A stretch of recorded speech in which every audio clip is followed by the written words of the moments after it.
여러분 안녕하세요. 이번 시간에는 제7장 사회보장제도입니다. 강의 순서는 첫째, 사회보장의 정의, 둘째, 사회보장의 방법, 셋째, 사회보장의 기능, 넷째, 사회보장의 쟁점들, 다섯 번째로 한국 사회보장제도의 현황에 대해서 살펴보도록 하겠습니다. 먼저 사회보장제도에서 사회보장의 정의가 뭐냐? 사회보장이라는 용어는 미국에서 최초로 사용했죠. 그런데 사회보장에 관해서 이론적으로 정립된 것은 1942년 영국 베버리지 보고서가 발간된 부터입니다. 그래서 베버리지 보고서는 너무나 유명하고 그 사회보장의 개념을 현대적으로 정의했죠. 그래서 사회보장의 하위 프로그램들을 체계화했고 또 사회보장과 관련된 각종 제도와 용어의 실천적 이론적 의미까지 잘 정리하였습니다.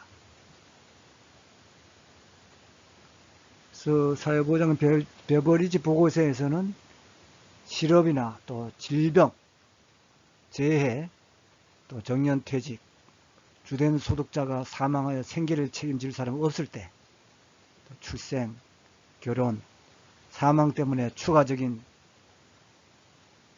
비용이 지출될 때를 대비한 그런 소득보장 정책이다. 이렇게 정의했습니다.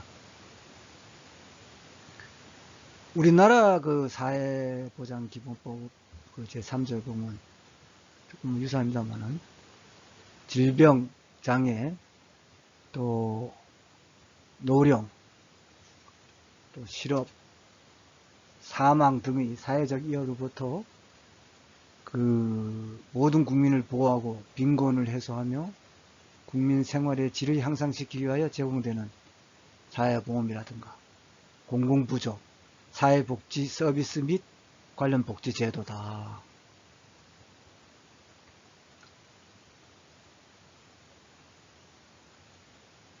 이렇게 규정해 놓고 있습니다.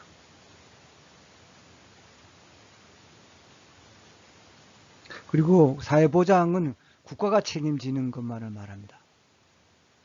그리고 사회보장은 경제적 보장하고 비교해 볼 때 그는 굉장히 좁은 의미라고 할 수 있을 것입니다.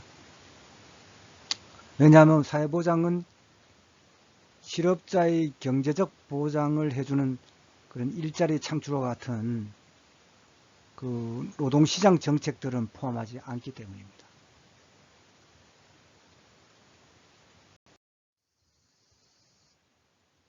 다음 사회보장의 방법입니다. 1번에 비기여 비소득 자산조사 프로그램이다. 이건 뭐 기여도 하지도 않고 또 소득 자산 조사도 하지 않는다는 그런 프로그램이라는 얘기한 겁니다. 한 나라 국민이면 누구나 이제 인과학적인 일정 조건만 갖추면은 기여도 하지도 않고 또 수급자의 자산 조사나 이런 것도 하지도 않고 물론 소득도 안 하고 급여를 지급하는 프로그램들이다. 보편적 프로그램 되겠죠. 국민이 뭐 누구나 다 준다 했죠. 혹은 데모그란트라고도 부르는데 아동수당이라든가 가족수당 같은 거는 선진 산업 국가들에서 이제 많은 나라에 실시하고 있는데 또 보편적 연금이라든가 장애수당 같은 경우도 고도로 발전된 복지 국가들에서 실시하고 있다. 보편적으로 주고 있다. 그리고 이런 프로그램 경우에 일반적으로 가장 늦게 도입됐지만 사회권을 가장 강하게 나타내기 때문에 가장 발전된 형태의 프로그램을 할 수 있겠죠. 장점으로는 인간의 존엄성을 향상시키죠. 수급자와 납세자 간의 연대의식 향상을 통한 사회 통합의 목적을 달성하는 데 기여하고, 단점으로는 많은 비용이 들기 때문에 제한된 자원에서 급여액을 높이는 데는 한계가 있죠.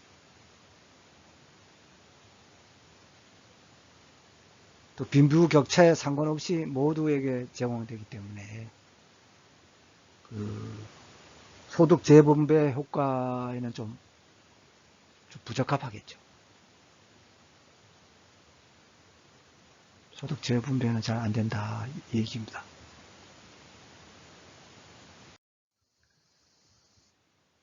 다음 비기여 소득 자산 조사 프로그램은 이는 이제 기여는 하지 않는 대신에 또 소득 자산 조사는 한다 이런 얘기입니다. 역사적으로 가장 오래된 프로그램입니다. 일반적 공공부조는 뭐 여러분들 잘 아시죠? 일정한 소득이나 자산 수준 이하인 모든 사람에게 급여하는 것입니다. 우리나라 기초생활보장제도 2000년도에 만들어졌죠.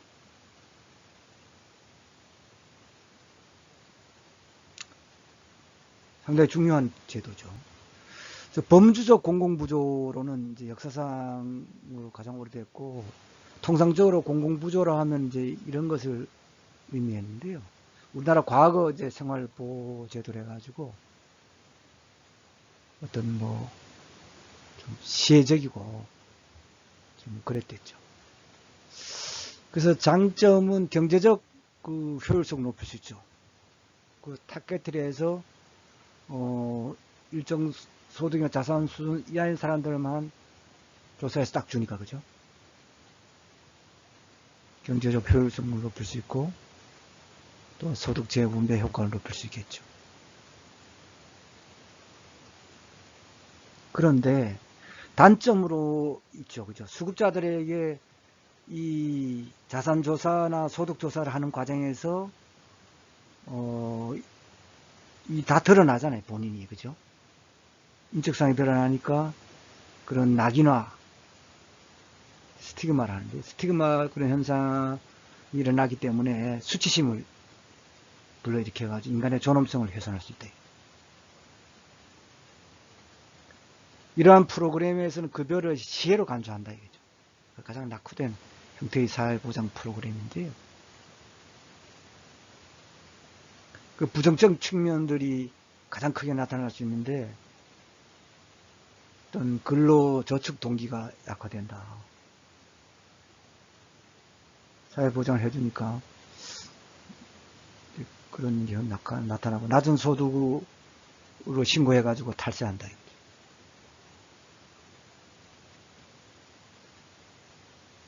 실제 소득보다 낮게 신고를 해가지고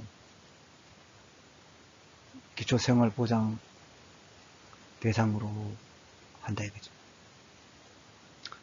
또 프로그램의 오남용이 있을 수 있다 이런 얘기.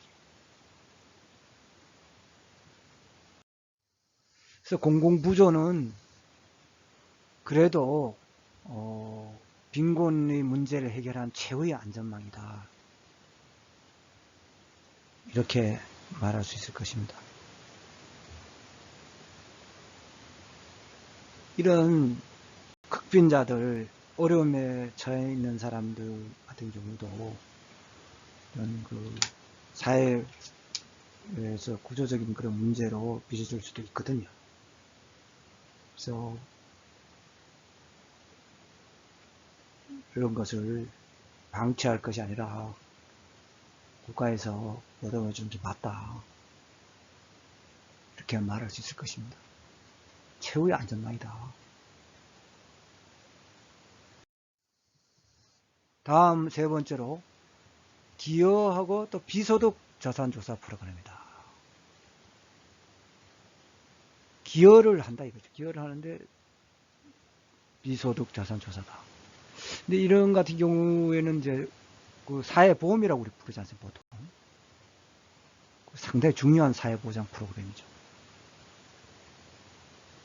사람들이 그 빈곤으로 떨어지지 않도록 미리 어떤 예방하는 그런 프로그램이었습니까?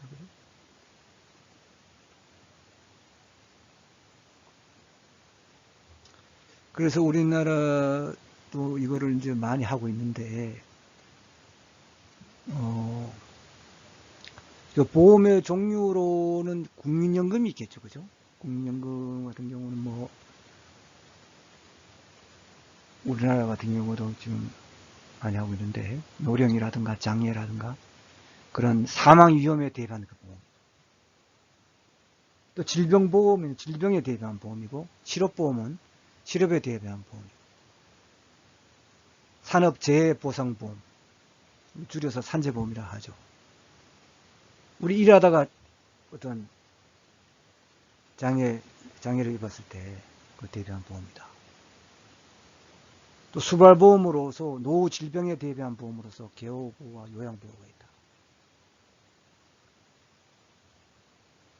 이러한 그 사례보험들은 실제로 사람들의 어떤 경제적 어려움을 해결하는데 매우 중요한 역할을 하죠.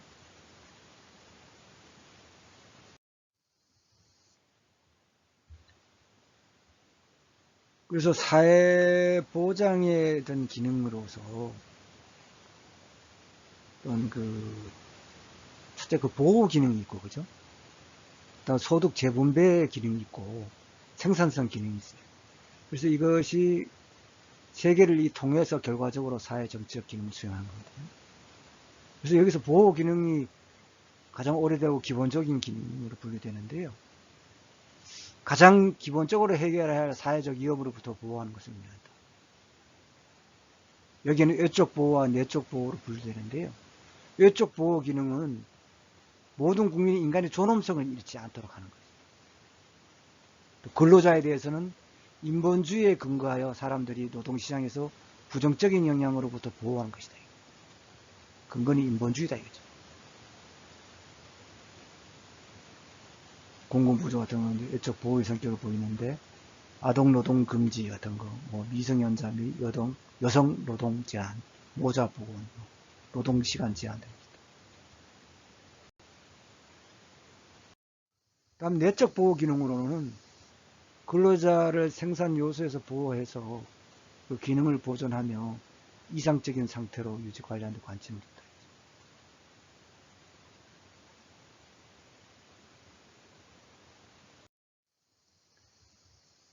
다음으로 이제 그 사회보험은 가입자가 영위하고 있던 어떤 그 생활에서 탈락돼서 그 빈곤으로 추락하는 것을 막아주는 보호 기능을 한다. 그래서 보험료를 납부하고 예방하는 그런 보호 기능을 수행한다.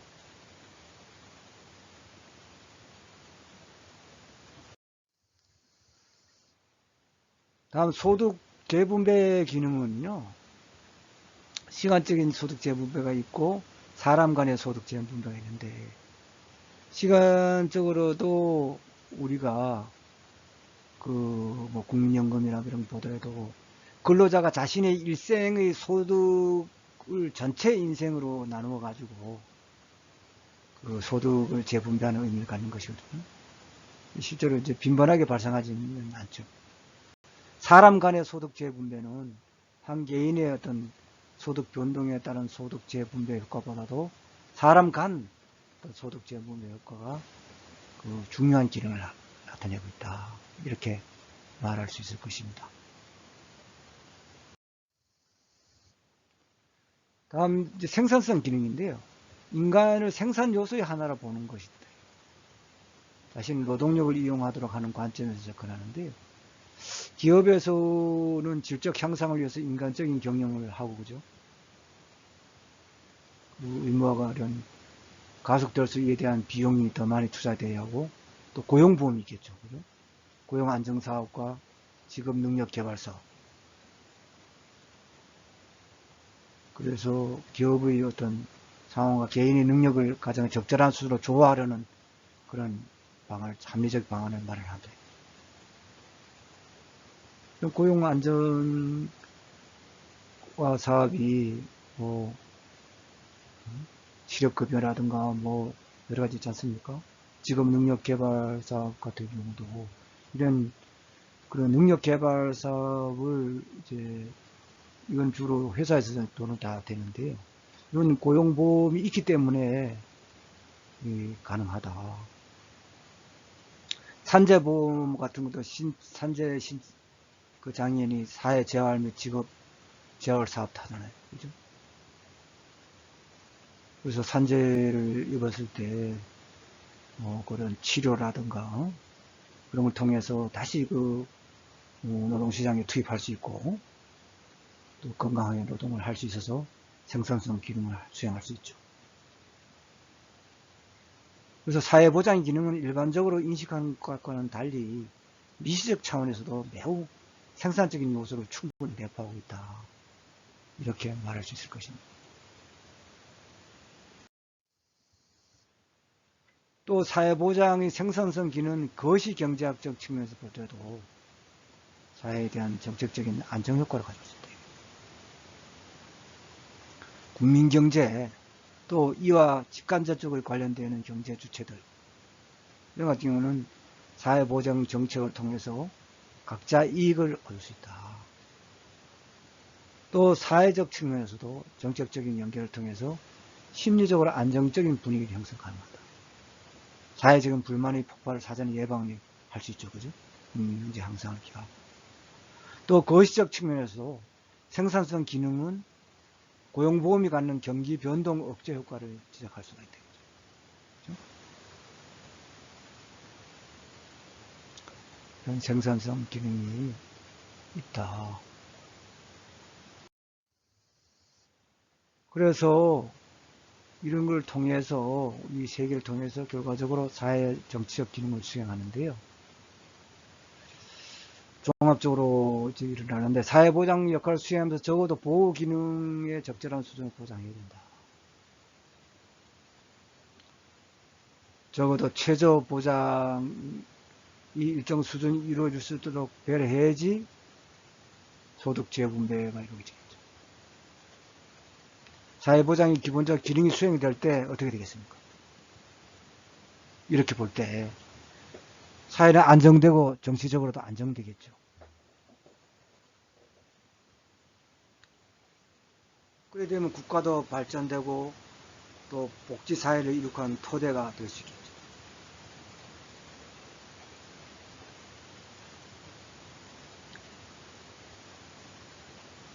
그렇지만 사회보장이 반대로 기본적 기능이 아예 없거나 부실하게 수행됐을 때 어떻게 되겠습니까? 빈부 계층 세대 간의 갈등이 증폭되고 사회 혼란이 야기됩니다. 안정적인 정권 이양과 교체도 기대하기 힘들게 되겠죠.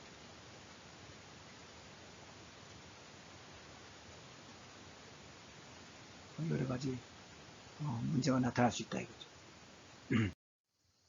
다음은 사회보장의 쟁점들입니다.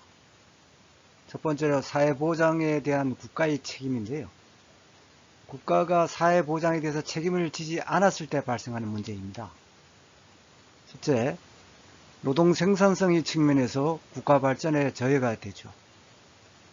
한 국가가 이제 지속적으로 경제 발전을 이루기 위해서는 건강하고 잘 훈련된 노동력이 지속적으로 공급되어야 하는데 이러한 공급을 제대로 받지 못할 경우에는 그 노동 생산성은 낮을 수밖에 없죠.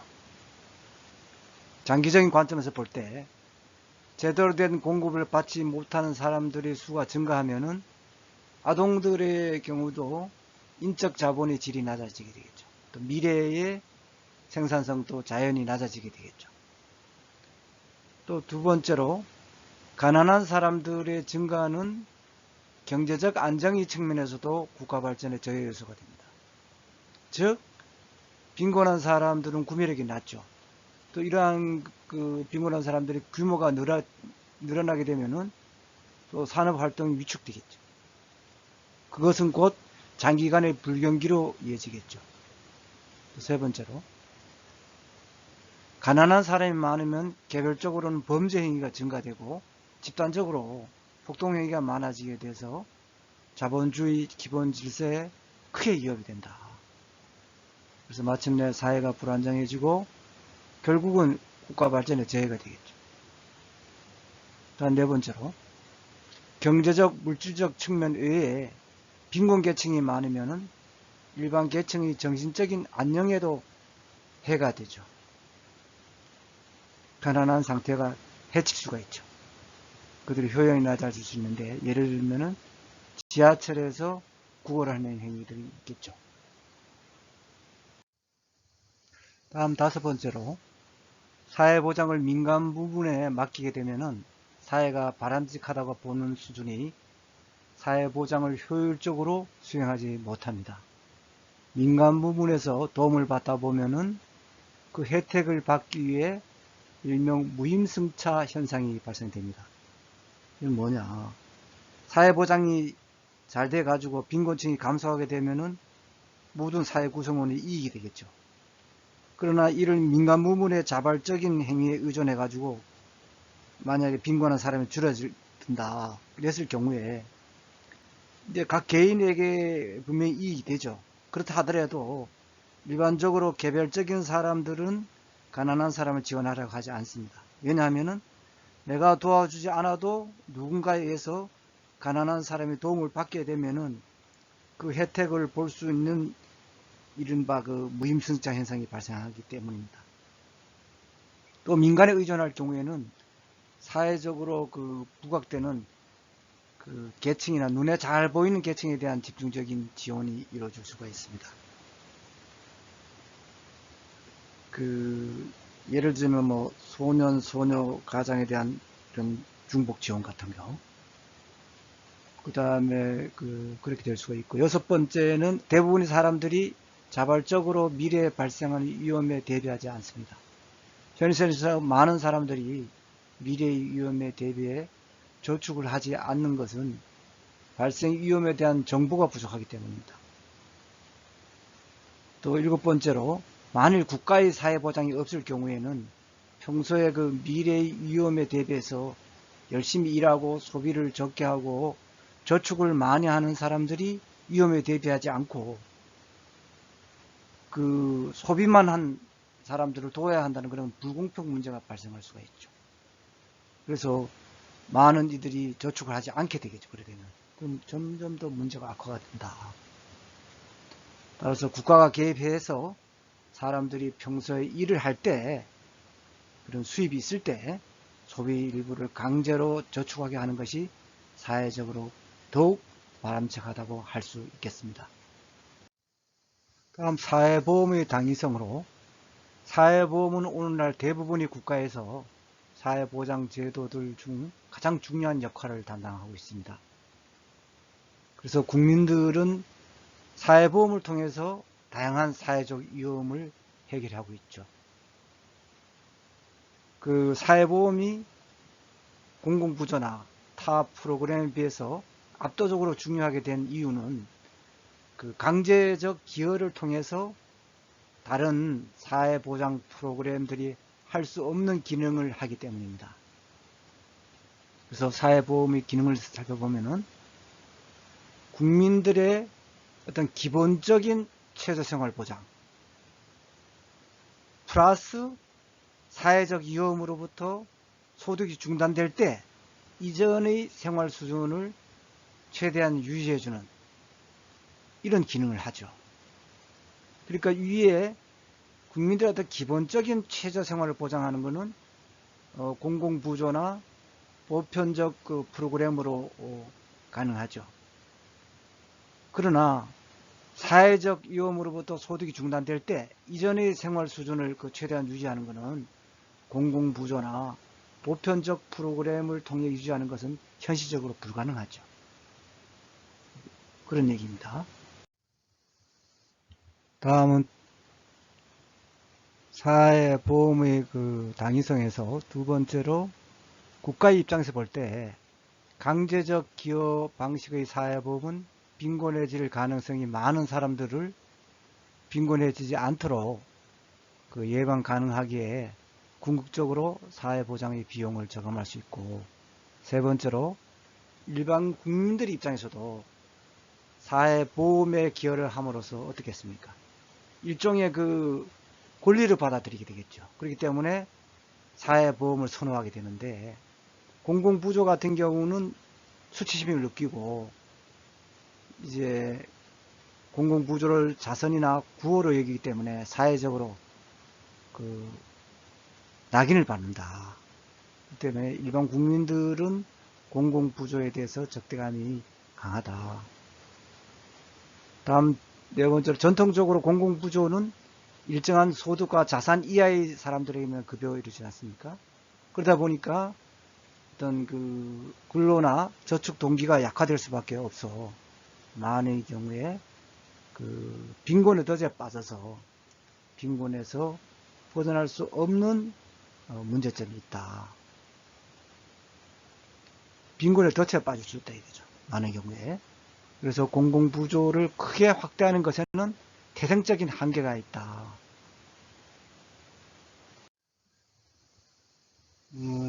다음은 사회보험과 민영보험의 차이인데요. 그 가입 여부에서 보면은 사회보험은 강제가입이고 민영보험은 자발적 가입되겠죠. 또 보험료 경우에는 사회보험은 평균적인 위험이나 소득의 비례해서 결정되는데 반해서 민영보험은 가입자의 개별적인 위험이 중요하여 각각의 위험에 따라서 보험료가 다르게 책정됩니다. 보험급여 자격은 사회보험은 위험이 발생하였더라도 다른 조건이 충족되어야 급여가 주어지는데 민영보험은 보험에 가입한 위험이 발생하여 보험사고가 성립되면 자동적으로 보험급여의 자격이 주어지는 거죠. 보험급여액은 그 사회보험의 경우에 국가에서 사회보험급여액은 사회적 적절성이라는 급여 계산 방식에서 결정되는 데서 반해서 민영보험은 보험 수리 원칙에 따라서 가입자의 개별적인 공평성의 원칙을 급여액에 반영한다. 또 보험 지출액의 재정적 균형 면에서 보면은 사회보험은 그 재정적 그 균형을 반드시 맞출 필요가 없이 미래에 지급해야 할 급여의 지출액은 현재 적립하지 않는다. 반면에 민영보험은 보험 재정이 보험 수리 원칙에 따라서 현재와 미래 수입 지출되는 보험 지출액의 재정적 균형을 맞춘다 이거죠.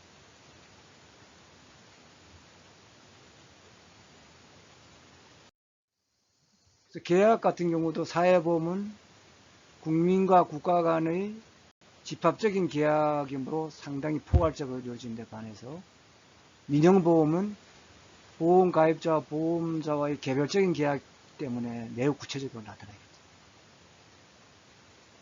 그래서 사회보험은 시대에 따라 변하거나 장기간에 걸쳐 나타나는 예측 불가한 위험도 해결합니다. 예를 들면 국연금같이 물가 상승에 따라서 급여액의 조정을 그때그때 할 수 있습니다. 사회보험. 근데 민영보험은 계약상에 나타난 위험만을 해결하는데 20년 후의 어떤 그 물가 상승에 대한 급여액을 주지 못한다 이거죠. 그 사회보장의 그 확대와 국가 경제인데요. 이런 같은 경우도 쟁점을 한번 살펴보면은 오늘날 그 서구 복지 국가들이 사회보장 제도들을 어느 정도 위축되고 있습니다.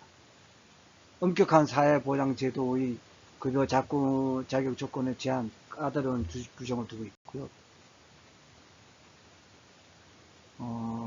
급여액을 또 감소시키고 또 급여 지급 그 개시 연령을 늦추는 방법도 도입하고 민영화 추진하고 있습니다. 그래서 사회보장제도의 지출을 최대한 감소시키는 노력을 하고 있습니다. 이유는 경제가 좋지 않아서 경제 성장률이 이제 둔화돼서 사회보장에 대한 실업자, 빈곤 계층의 규모나 욕구가 증대되고 있죠. 반해서 또 재원은 또 약화되고 있죠.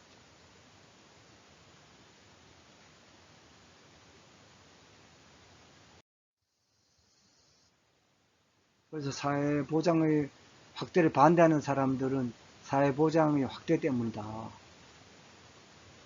경제성이 둔화되는 게 이렇게 말하고 있습니다.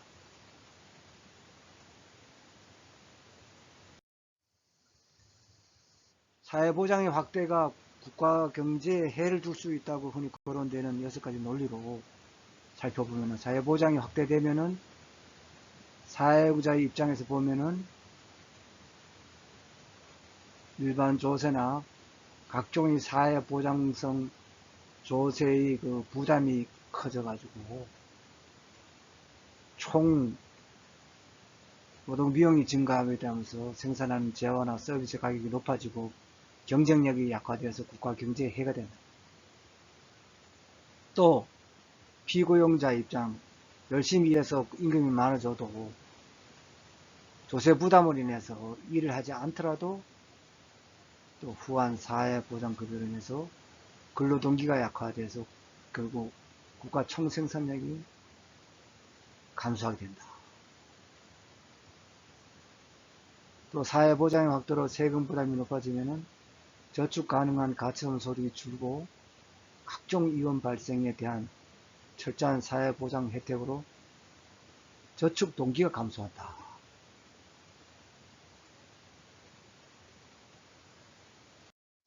또 비효율적으로 배분되는 사회적 자원으로 생산성이 높은 부분으로 사회적 자원이 배분되지 않는다.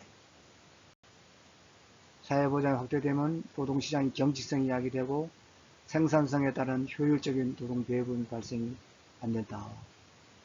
그래서 경제적 성장에 해가 된다. 또 가족 해체를 유발하여 노인 여성 세대주 가구를 증가시켜 생산에 참여 가능한 노동 인력을 감소시킨다. 이렇게 되다 보니까 또 사회보장 제도를 또 많이 기대가 된다 이거죠. 그 때문에 경제가 해가 된다. 또 높은 조세 부담에서는 사용자가 피고용자 모두 탈세의 동기가 커져서 지하 경제의 구멍을 켜지게 된다.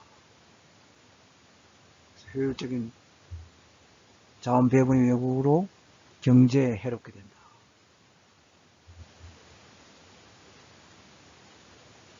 이런 쟁점이 있다 이거죠. 그런데 이런 사회보장의 확대가 국가 경제에 해를 줄 수 있다고 흔히 거론되는 앞에 그 6가지 논리에 대해서는 반박으로 단순히 사회보장으로 노동비용이 커졌다고 해서 국가 경제가 나빠진다는 논리는 설득력이 약하다. 진정한 경쟁력은 인적, 물적 자본의 투자를 통해서 생산성을 높여야 이루어질 수 있다. 또 사회보장의 확대가 그 근로동기를 약화시켜 국가 경제에 해를 준다는 그런 주장도 실질적인 뒷받침이 크지 않다. 또 사람들의 저축 동기는 매우 다양하고 그렇기 때문에 사회보장이 충분히 이루어진다고 하여 반드시 저축을 적게 하는 것도 아니다. 사회보장을 충분히 했다고 뭐 반드시 저축을 안 하냐, 그것도 아니다. 저축의 동기는 국가들마다 문화적, 사회적인 이유 때문에 다양한 차이가 있습니다.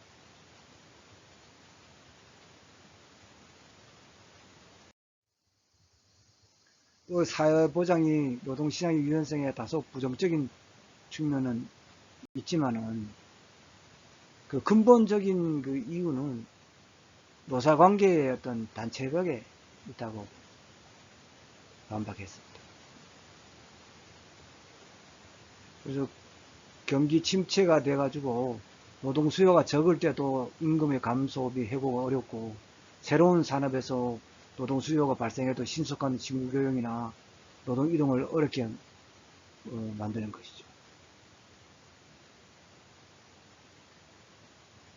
가족 해체 현상은 또 산업사의 일반적인 특성인 그런 생활 양식의 변화나 가치관의 변화 속에서 찾아야 된다 이거죠.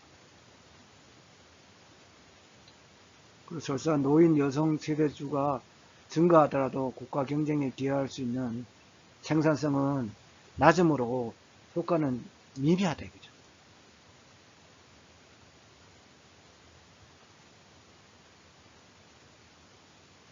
사회보장의 목표가 산업사에서 나타난 노인과 여성 세대 증가에 따른 이들이 생활의 불안정을 많은 데 있으므로 이는 문제라기보다도 좀 문제 해결의 결과로 나타난 거라 이렇게 반박을 했습니다. 또 사회보장의 확대가 지하경제를 늘린다는 것도 좀 증거가 빈약하다. 이 탈세에 대한 동기는 이제 커진 건 맞지만은 이를 실질적인 행동으로 옮기기 위해서는 여러 가지 사회적 조건이 따르죠. 실제로 사회보장 부담이 높은 나라의 지하경제 규모가 큰 것은 아닌 걸로 나타났습니다.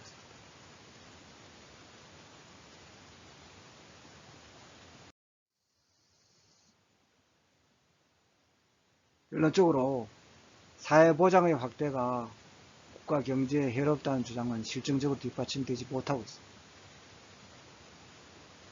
때문에 사회보장이 국가 경제에 해를 준다는 주장은 불명확하다. 이렇게 말할 수 있을 것입니다.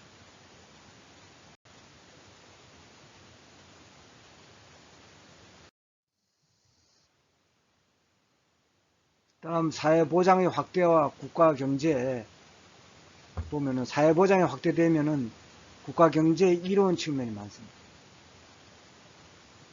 첫째, 현재나 미래의 인적 자본 향상을 통해서 근로자의 생산성을 높이는 수 있다. 둘째, 총수요 관리를 통해서 경제 안정에 도움이 된다. 셋째, 생활 안정으로 근로자들이 기술 변화에 따른 대응을 쉽게 할 수 있다. 넷째, 사회적 정치적 안정을 통해 국가 경제의 여러 가지 측면에서 이로운 점을 준다. 다섯째, 미래의 위험에서 나오는 불확실성을 제거하여 생산성을 높일 수 있다. 그래서 사회보장이 국가 경제에 주는 이로운 점을 감안할 때 사회보장의 확대가 설사 어떤 국가 경제에 어느 정도 부정적인 영향을 끼친다 하더라도 사회보장 확대의 당위성은 여전히 존재한다라고 말할 수 있을 것입니다.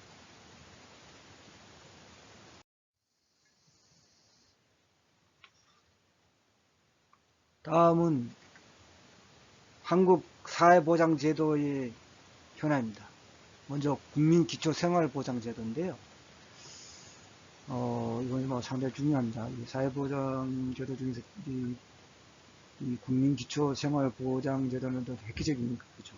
이게 IMF 때문에 생겨났는데요. IMF 경제 위기로 많은 실업자가 발생되고 생계를 위협받는 국민들이 많았죠. 그래서 기존의 어떤 그런 제도 가지고는 한계에 부딪혀가지고 만들어졌는데요.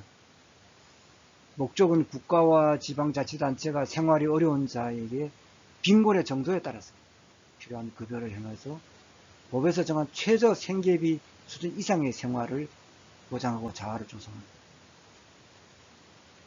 과거 생활보호법의 국가의 재량에 의한 어떤 자선적인 생활보호급여에서 법적으로 보장받는 권리성 급여로 바뀌었다. 그 급여의 원칙으로서는, 기본 원칙으로서는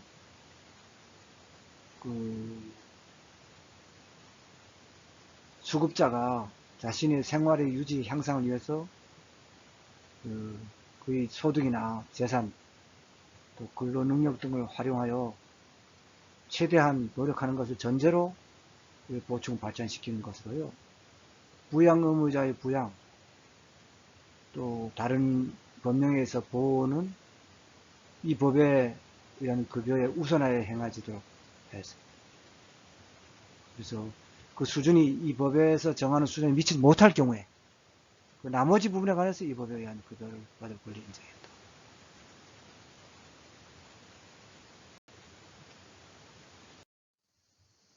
다음 급여의 기준입니다. 급여는 건강하고 문화적인 최저 생활을 유지할 수 있는 것이어야 하고요. 기준은 수급자의 연령이라든가 가구 규모, 거주 지역, 기타 생활 여건 등을 고려하여 급여의 종류별로 정하였고요. 단위는 세대로 정하였는데 필요한 경우에 개인을 단위로 했습니다. 다음 수급자의 범위로 부양 의무자가 없거나 부양 능력이 없는 부양 의무자가 있는 자, 또 부양을 받을 수 없는 자로서 소득 인정액이 최저생계 이하인 자 정했습니다.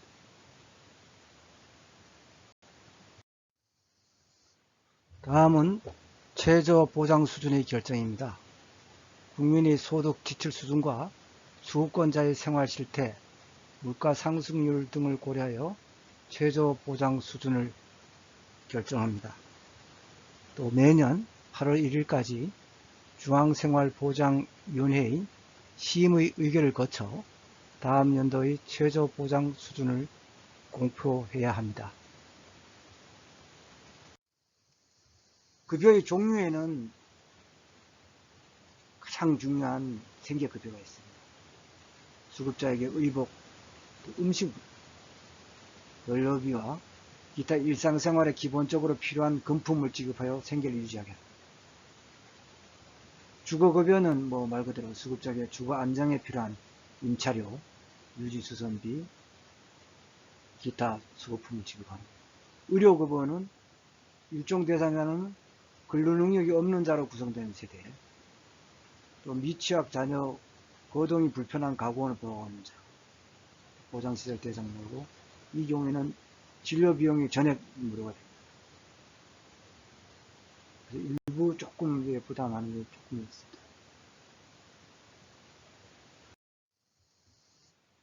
이종은 일종 대상자에 해당되지 않는 경우인데 진료비용 본인이 일부 부담한다. 다음은 네 번째로 교육급여입니다. 교육급여는 수급권자의 중고등학교 자녀가 있는 경우입니다. 이때 교육에 필요한 입학금이나 수업료, 학용품비, 기타 수급품을 지원하는 것입니다. 교육급여가 있고, 수급권자의 중고등학교 자녀가 있는 경우입니다. 그리고 해상급여는 수급자의 가구 중에서 출산 여성이 있는 경우 분만 지원에 필요한 조치와 보호를 하는 것이고, 또 장제급여가 있습니다. 수급권자의 사망한 경우 사체의 검안, 운반, 화장 또는 매장, 기타 장제 조치를 행하는 것입니다. 다음 자활급여가 있는데요. 자활급여는 수급권자의 자활을 조성하기 위하여 자활에 필요한 금품의 지급이나 대여, 자활에 필요한 기능 습득의 지원, 취업 발전 등 정보의 제공, 공공근로 등 자활을 위한 근로기회의 제공, 자활에 필요한 시설 및 장비의 대여, 기타 자활 조성을 위한 각종 지원을 행하는 것입니다. 국민기초생활보장제도는 상당히 좀 중요하니까 여러분들이 그런 급여의 종류 같은 것도 자세히 알아두시기 바랍니다. 급여 실시는 수급권자와 친족, 또 기타 관계인이 시장군수 구청장에게 급여 신청하면 됩니다. 사회복지 전담 공무원도 또 직권을 할 수 있습니다. 법에서 급여를 필요로 한 자가 누락되지 않도록 관할 지역 내에 거주하는 수급권자에 대한 급여를 직권으로 신청할 수 있게. 물론 이때 수급권자의 동의도 필요하죠.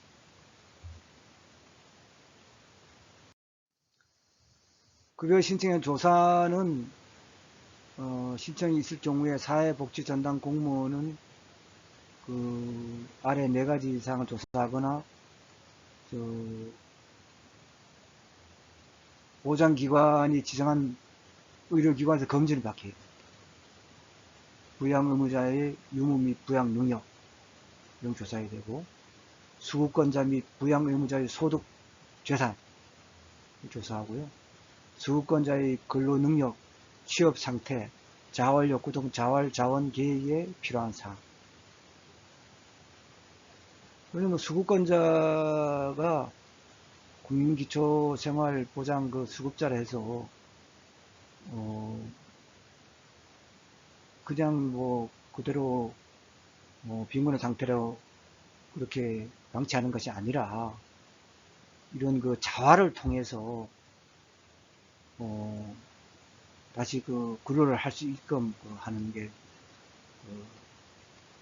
목표가 있거든요. 또 기타 수급자의 건강 상태나 가구 특성 등 생활 실태에 관한 사항을 조사해요.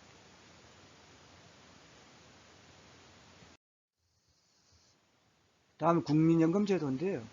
우리나라의 사회보험의 어떤 중추적인 제도입니다. 노후소득보장제도인데요. 적용 대상은 18세 이상 60세 미만의 국민은 의무적으로 가입하게 되어 있고, 공무원연금이나 군인연금, 사립학교 교직원연금에 가입하고 있는 자는 제하도 되어 있죠. 가입자급은 사업장 가입자는 18세 이상 60세 미만의 근로자 사용자고, 지역가입자는 사업장 가입자가 아닌 18세 이상 60세 미만. 단 퇴직연금 등 수급권자하고 18세 이상 27세 미만의 자로서 학생, 또 군복무 등 소득이 없는 자, 국민기초생활보장법에 의한 수급자는 제외하겠습니다. 임의 가입자나 임의 계속 가입자가 있고요.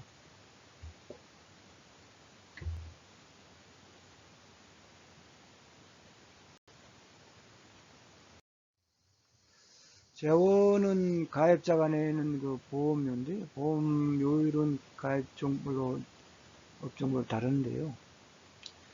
사업장 가입자는 사용자와 가입자가 각각 반반씩 내고 있죠.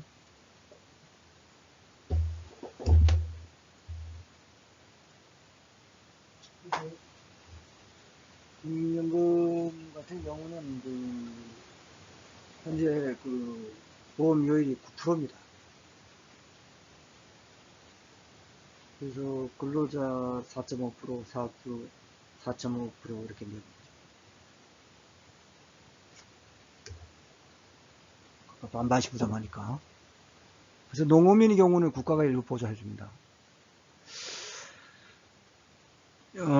보험료 부담 최고 상한액 제도가 있고,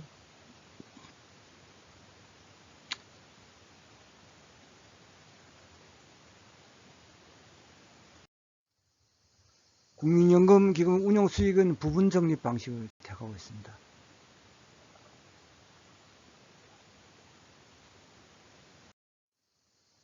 급여 자격에서 노령연금은 완전 노령연금 있고, 가명 노령연금이 있고, 조기 노령연금이 있는데요.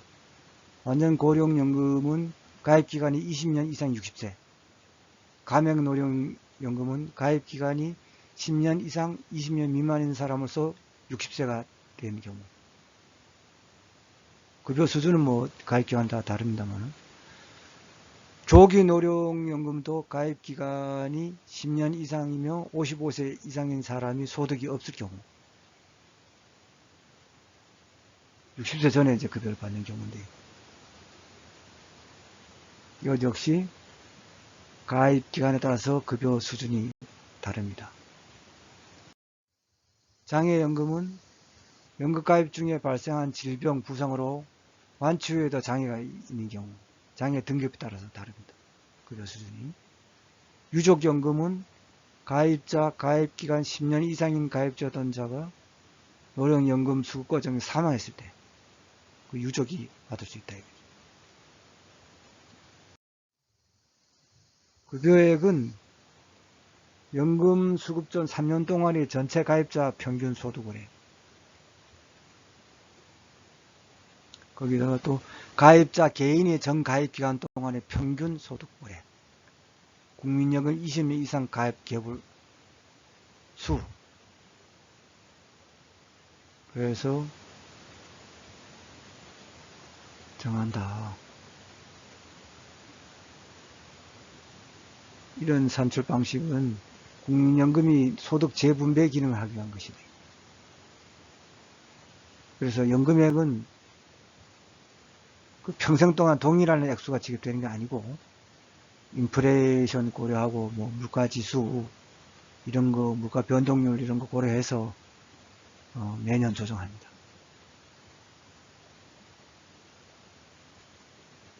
이것도 참 우리나라 획기적인 제도로 발전되어 왔습니다. 국민연금. 국민건강보험.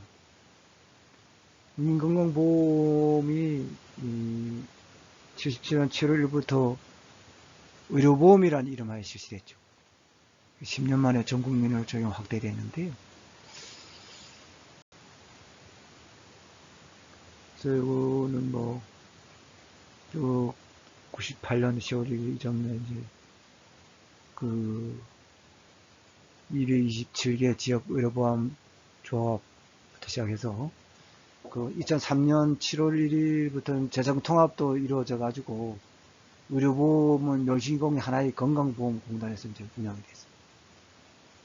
이름도 의료보험에서 건강보험으로 바뀌게 됩니다.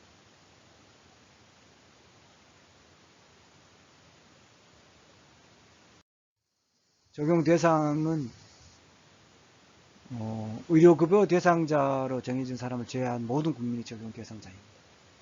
직장 가입자 같은 경우는 상시 1인 이상의 근로자를 사용하는 사업장에 고용된 근로자 포함되고요. 또 공무원, 교직원을 임용된 자. 지역 가입자는 어떻습니까? 직장 가입자와 그 피부양자 및 의료급여 대상자를 제외한 모든 사람이죠. 지역 가입자.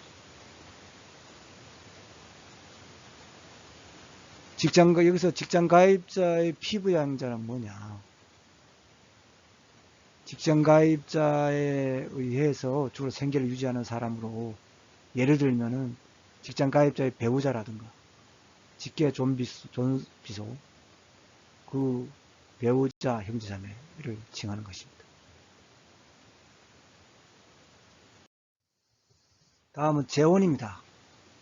국민건강보험의 재원은 크게 가입자, 사용자, 국가의 3자에 의해 마련됩니다. 직장 가입자, 공무원, 군인 등은 표준 보수 월액에 일정한 보험료율을 곱하게 되어 있습니다. 그래서 보험료율을 보면은 2022년 현재 건강보험료율은 6.99%입니다. 그래서 근로자 3.495, 사업주 3.495 이렇게 반반씩 부담하도록 되어 있습니다. 그리고 지역가입자인 경우에는 소득과 재산, 경제활동 능력을 추정하여 산정한 평가소득에 근거하여 보험료를 산정합니다. 그래서 2020년 현재는 보험료 부과점수 곱하기 부과점수당 금액인데요. 여기서 보면은 부과점수당 금액이 205.3원입니다. 그리고 원칙적으로 보험료의 50%를 국가에서 보조하도록 되어 있습니다. 급여에는 그 현물급여가 현금급여 이런 게 있는데요. 현물급여는 요양급여입니다. 의료 서비스 제공하는 거죠. 2년마다 1회 이상의 건강검진 서비스도 제공하고,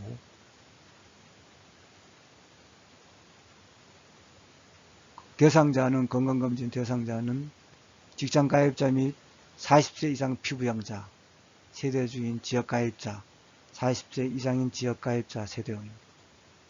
현금급여는 장제비 제도가 있죠. 사망한 경우에. 또 요양기관 이외의 장소에 출산한 경우 요양급여의 상당 금액을 출산비를 지급하죠. 장애인의 경우 보장구 구입비용 급여. 우리나라의 건강보험은 서구 복지국가들을 비롯한 많은 국가의 시작은 질병수당제도는 없습니다. 다음은 이제 산업재해보상보험인데요. 일하다가 이제 다친 경우, 재해에 당해서 장애를 입거나 사망했을 때 보상하는 제도입니다. 그래서 근로기준법상에 그 명시된 산업재해에 대한 사용자의 책임을 강제화한다는 목적에서 제정되었습니다. 모든 사업장에 근무하는 근로자들인데요. 물론 뭐 이게 사업의 위험률이라든가 규모, 사업 장소를 고려해서 대통령령을 정하는 사람은 적용을 제외하는데, 당연 적용 사업은 사업자의 가입 의사 여부와 관계없이 강제로 적용합니다. 임의 적용 사업 이외의 사업들은 강제적으로 보험에 가입해야 됩니다.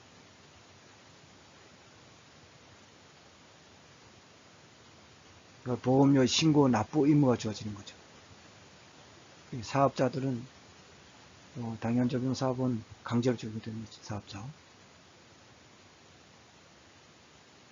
임의 적용 사업은 사업자의 가입 의사에 따라 가입할 수 있는데 영세한 사업 규모로 산재 보험 관리에 어려움이 있는 사업, 가사 서비스 이런 걸 얘기합니다.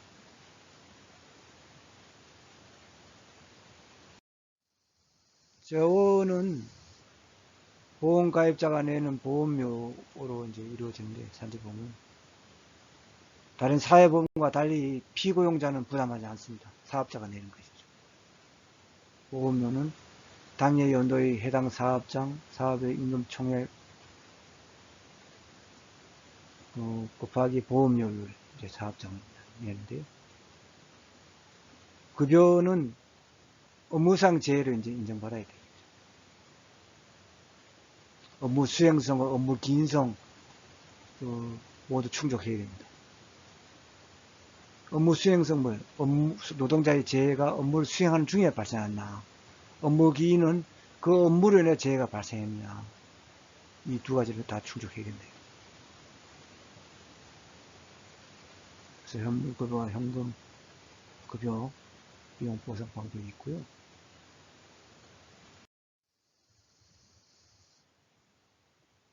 그래서 요양급여는 업무상 부상 질병이 걸렸을 때 의료기관에서 상병 치료에 소요되는 비용을 치유시까지 지급하는 거죠.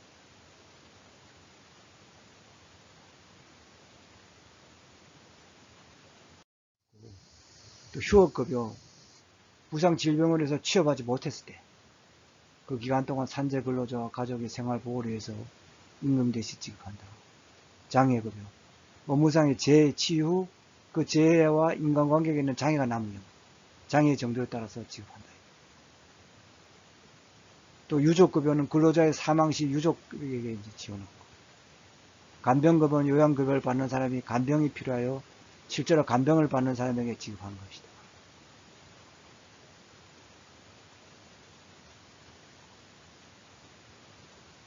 현금급여 있고, 고용보험이 있습니다. 다음에 고용보험 일반적으로 대부분의 서구 복지 국가들에서 사용하는 용어로 이제 실업보험이라고 부르니다.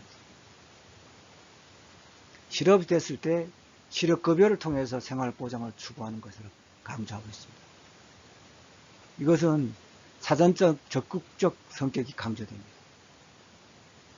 적용 대상은 당연 적용 사업은 근로자 1인 이상 사용하는 사업이 개시되고 적용 요건을 충족하게 됐을 때 사용자의 의사와 관계없이 자동적으로 보험관계가 성립하는 것입니다.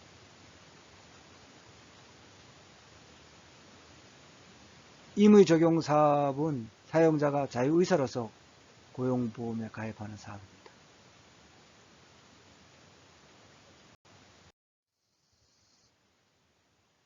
다음 재원은 보험료를 이루어지는데요. 고용안정과 직업능력 개발 사업의 보험료는 사용자가 전액 부담하고요. 실업급여 보험료는 근로자와 사용자가 절반씩 부담합니다. 급여는 경제상의 이유로 노동력이 부족하고 고용기회가 감소해서 불안정한 고용상태이고, 또 근로자의 고용안정보장, 합리적인 기업의 고용조정을 지원해서 위한 것입니다. 고용조정지원사업은 고용유지지원금제도, 전직지원장려금, 재고용장려금 등 제도가 있고요.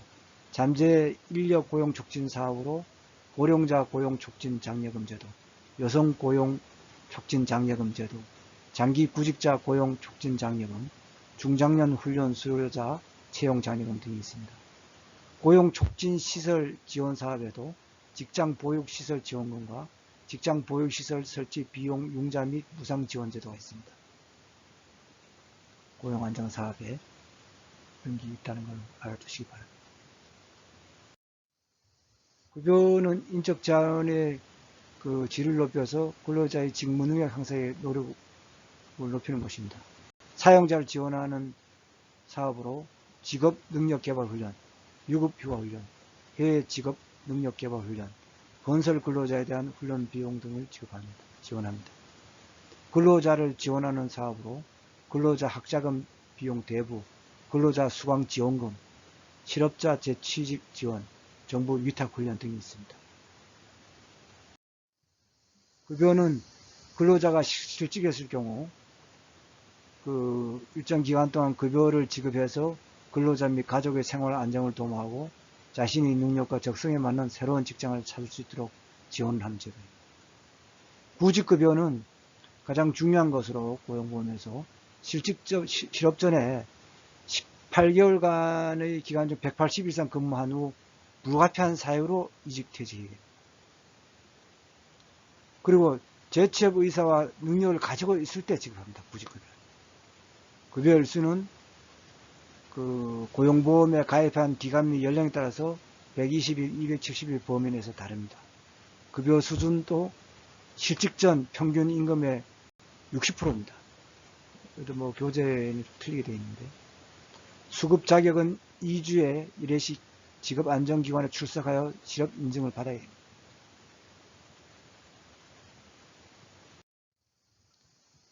취직촉진수당 제도로서 수급 자격자가 구직급여를 2분의 1 이상 남기고 안정된 직장에 조기 취업한 경우에 지급되는 보너스 성격의 급여. 그외 직업능력개발수당, 광역부직활동비, 이주비 등 취직촉진에 도움이 되는 급여가 있습니다. 시급급여에. 여성들의 노동시간에 참여하는 촉진 제도로 해서요. 산전 후 유급 휴가급여로서 피보험 단기간이 180일 이상이고요. 육아휴직급여 제도도 남녀 근로자가 만 8세 이하 또는 초등학교 2학년 이하의 자녀 양육을 위해서 육아휴직이 있습니다. 기간은 1년 이내이며 급여는 처음 시작 3월까지는 통상 임금 80% 주고요. 또 4월부터 종료일까지는 통상 임금의 50%를 지급합니다. 다음은 끝으로 노인 장기 요양보험입니다. 이거는 고령이나 노인성 질병으로 인해서 일상생활을 혼자 수행하기 어려운 그 대상자에게 요양시설, 재가요양기관을 통해서 그 신체활동, 가사지원 등의 서비스를 제공하는 사회보험제도입니다. 건강보험의 차이점으로 그 건강보험은 진찰, 검사, 약제, 치료제로 지급, 처치, 수술, 치료, 이송 이런 거 하는 데 반해서 노인 장기 요양보험은 간병, 일반적인 그 부양 등 일상생활 지원, 복지 지원 서비스. 적용 대상은 국민건강보험의 가입자와 동일한데요. 실제로 서비스를 받을 수 있는 가입 자격과 연령 조건은 그 노인 장기 요양보험 가입자 및 그 피부양자 의료급여 수급자 중에서 65세 이상의 노인, 또 64세 이하의 자라 해도 그 치매라든가 뇌혈관 질환 등 노인성 질병을 가진 자는 해당됩니다. 급여는 이제 현물급여를 원칙을 하는데요. 보완적으로 현금급여를 제공합니다. 그래서 종류로는 시설급여로서 노인요양시설, 노인요양 공동생활 가정이 있는데요. 이거는 노인 의료복지시설 등에 장기간 입소해서 신체활동 지원 및 심신기능의 유지 향상을 위한 교육훈련을 제공하는 그런 겁니다. 요양급여입니다. 또 재가급여로서 방문요양이 있죠.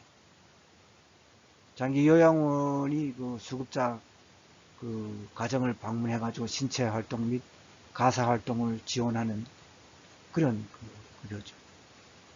방문 목욕은 뭐 요양원이 목욕시설을 가지고 가서 또 장비를 이용해서 그 수급자의 가정에서 목욕을 제공하는 장기요양급여이고요. 방문 간호는 그 간호사님이 그 장기요양 요원이 의사, 한의사, 치과의사의 지시서에 따라서 수급자 가정을 방문해서 그 간호라든가 진료 보조 또는 요양에 관한 상담 또는 구강 위생 등을 제공하는 장기요양급여다.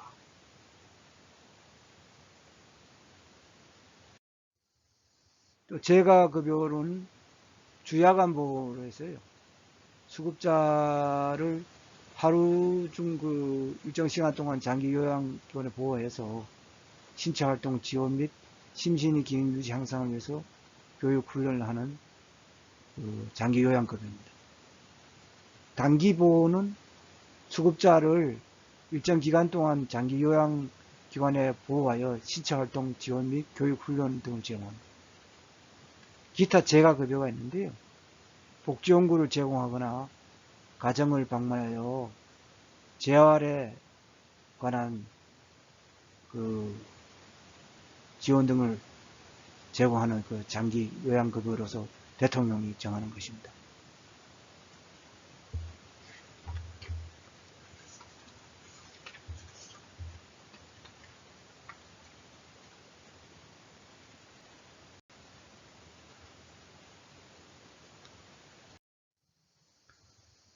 다음은 현금급여로 특별현금급여입니다.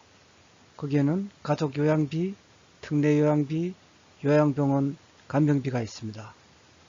먼저 가족요양비는 도서, 벽지 등 장기요양기관이 현재 부족한 지역으로 장관이 정하여 고시하는 지역에 거주하는 자, 또 신체, 정신, 성격 등의 사유로 가족 등으로부터 장기요양을 받아야 하는 자, 또 천재지변, 그 밖에 이와 유사한 사유로 인하여 장기요양기관이 제공하는 장기요양급여를 이용하기 어렵다고 인정되는 자가 해당되는 사람들로, 수급자가 가족 등으로부터 재가급여 종류 중에 방문요양에 상당한 장기요양급여를 받을 때는 대통령령으로 정하는 기준에 따라서 수급자에게 지급하는 가족 장기요양급여입니다. 다음 특례요양비는 수급자가 장기요양기관이 아닌 노인요양시설 등의 기관 또는 시설에서 재가급여 또는 시설급여에 상당한 장기요양급여를 받은 경우 대통령령이 정하는 기준에 따라 당해 장기요양급여 비용의 일부를 당해 수급자에게 지급합니다. 다음 요양병원 간병비는 수급자가 노인복지법에 의한 노인전문병원 또는 의료법에 의한 요양병원에 입원할 때 대통령령이 정하는 기준에 따라 장기요양에 소요되는 비용의 일부를 지급하는 것입니다.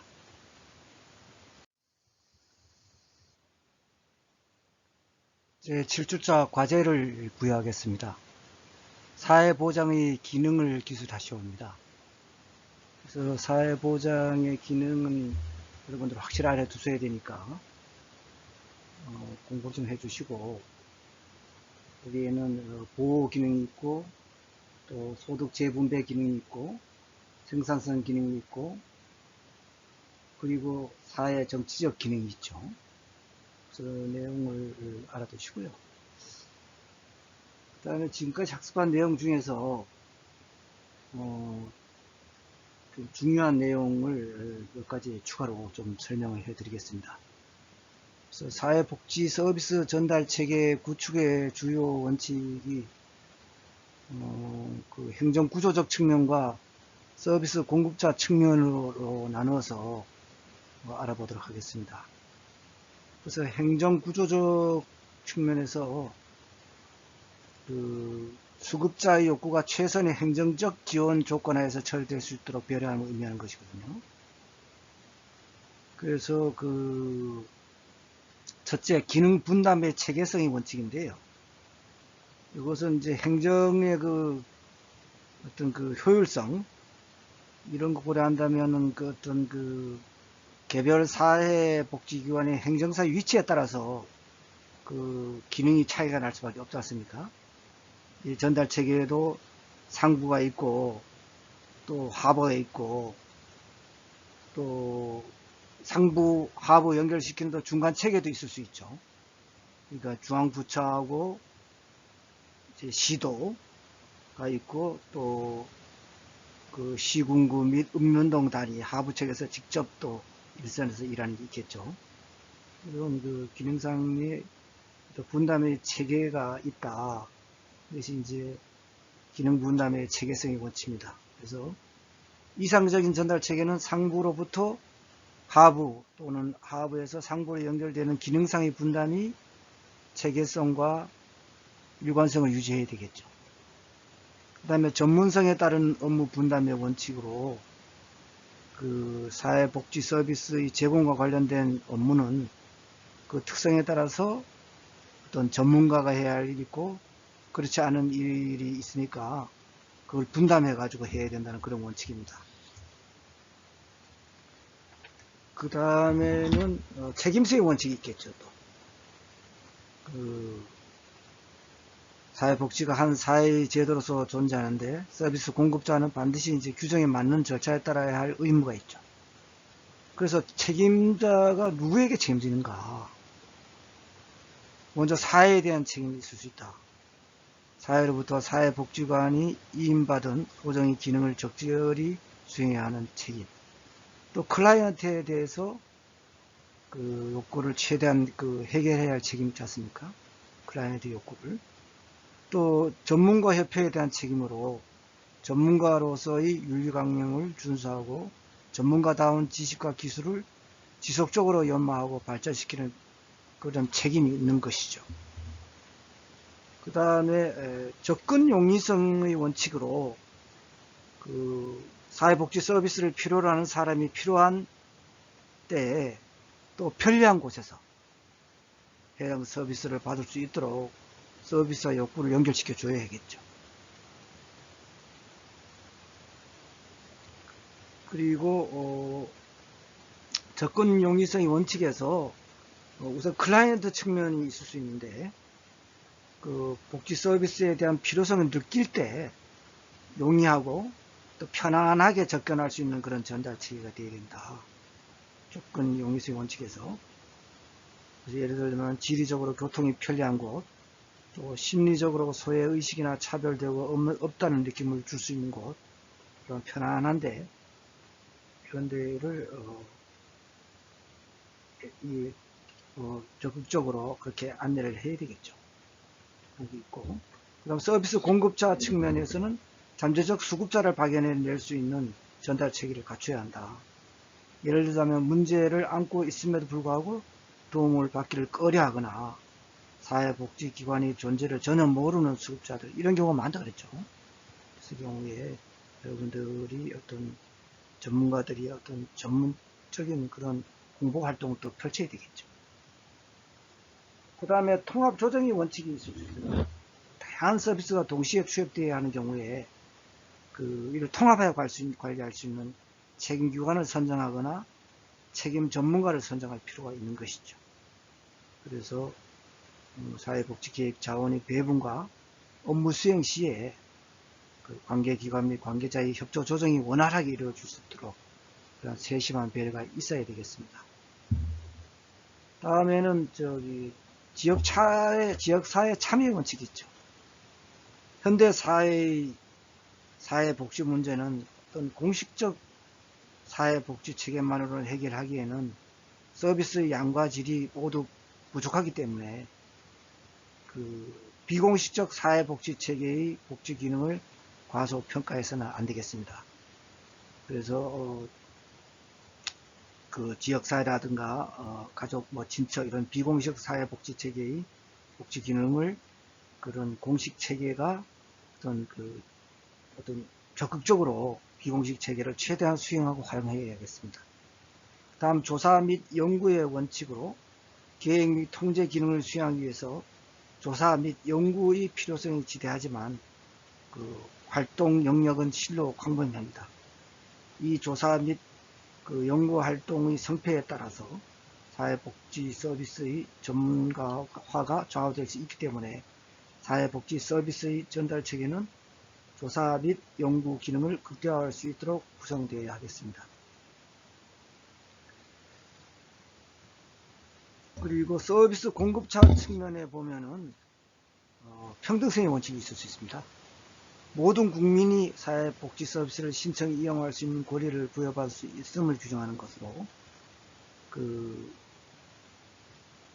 사회복지 서비스 전달 체계는 평등성을 최대한 유지할 수 있도록 구성되어야 하겠습니다. 그 다음에 재활 및 자활의 목표의 원칙으로 자립 능력을 완전히 상실한 상태에 있는 클라이언트를 제외한다면 그런 대부분의 수급자들은 일시적 클라이언트에서 서비스가 종료될 수 있도록 해야겠습니다. 재활 및 자활의 어떤 목표 원칙이 되죠. 다음 적절성의 원칙으로 자활 및 재활을 성취하는 과정에서 필요로 하는 충분한 서비스의 양과 질을 공급할 수 있어야겠습니다. 그래서 이상적 전달 체계는 전문가가 감지된 욕구와 규범적 욕구를 최대한으로 조화시킬 수 있도록 보장해야 하겠습니다. 다음 포괄성의 원칙이 있는데요. 이것은 이상적인 그 전달 체계로 그 포괄성의 원칙으로 클라이언트의 다양한 욕구를 처리할 수 있게 구성되어야 하겠습니다. 그래서 단편성을 극복하기 위해서 통합 조정의 원칙이 필수적으로 요청되는 것이죠. 다음 이제 끝으로 지속성의 원칙이 있는데요. 클라이언트가 다양한 서비스를 이용하면서 점차 정상화에 접근해가는 발전 과정에서 특정 기간별로 필요한 서비스의 종류와 양은 달라지는 것이죠. 그래서 사회복지사는 클라이언트의 변화 과정을 면밀히 분석, 평가하는 인내심을 가져야 합니다. 그래서 클라이언트 입장에서 그 재활 및 자활의 목표가 성취될 때까지 모든 서비스는 자활이라는 목표를 중심으로 통합되고 지속되어야 하겠습니다. 이건 좀 알아두시고요. 그 다음에 좀 중요한 부분이 있는데요.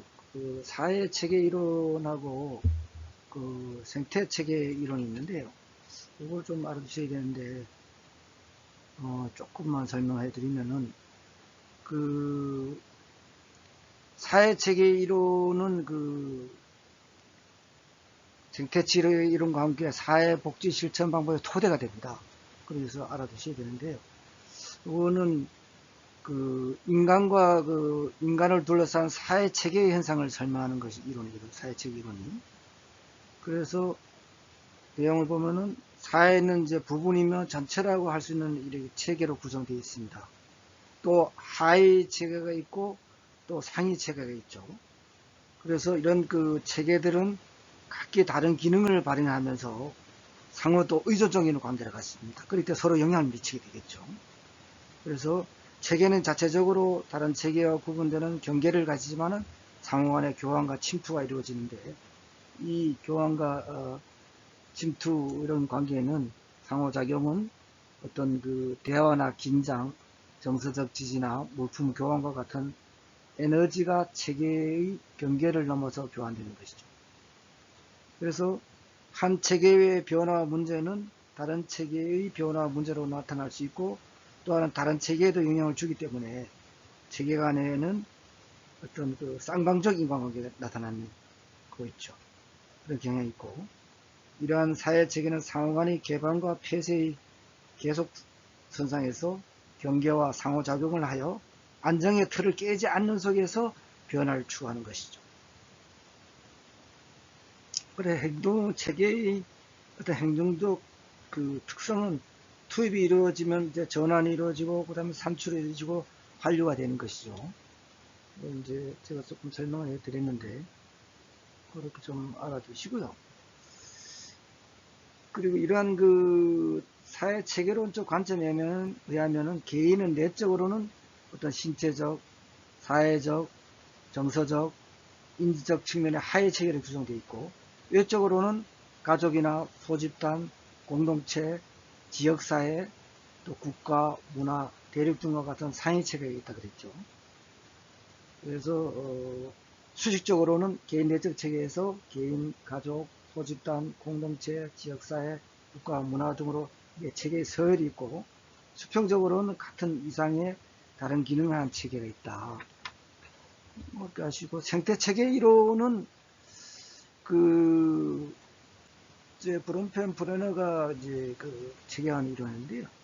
인간이 환경의 어떤 제요소들과 끊임없이 상호 교류를 하면서 적응하고 진화한다는 그런 것입니다. 인간이 그들의 물리적, 사회적 환경을 변화시키고 또 환경과의 지속적인 상호 적응 과정을 통해서 또 환경에 의해서 또 그 인간도 변화된다, 이런 주장을 하는 것이죠. 그 생태학 이론은 가족, 집단, 조직, 지역사회, 문화 등 인간이 몸담고 있는 환경을 또 체계적으로 구조하고 이들 환경 체계와 인간과의 관계, 이런 그 상호 교환 관계, 이런 걸 이제 주요 과제로 삼다 그랬죠. 그래서 생태학 이론에서는 환경은 체계나 조직들이 시공간적 속성으로 구성된 것으로 사회적 환경과 물리적 환경을 나눠볼 수 있고, 사회적 환경에서는 인간에 많은 영향을 미치는 것은 관료 조직과 사회 관계망이다, 뭐 이런 게 있고, 물리적 환경은 또 자연적 환경과 인위적 환경을 나누는데, 그런 그 자연적 환경에는 기후, 지리적 조건이 있고, 인위적 환경에는 건물, 교통시설, 통신시설, 대중매체 등이 있다. 그래서 자연적 환경은 인간의 감정과 행동에 영향을 미치게 되며, 인위적 환경은 인간의 사회적 상호작용, 또 생활 양식, 문화 수준 등에 영향을 미치죠. 그래서 이런 내용을 조금 중점적으로 학습해 주시면 되겠습니다.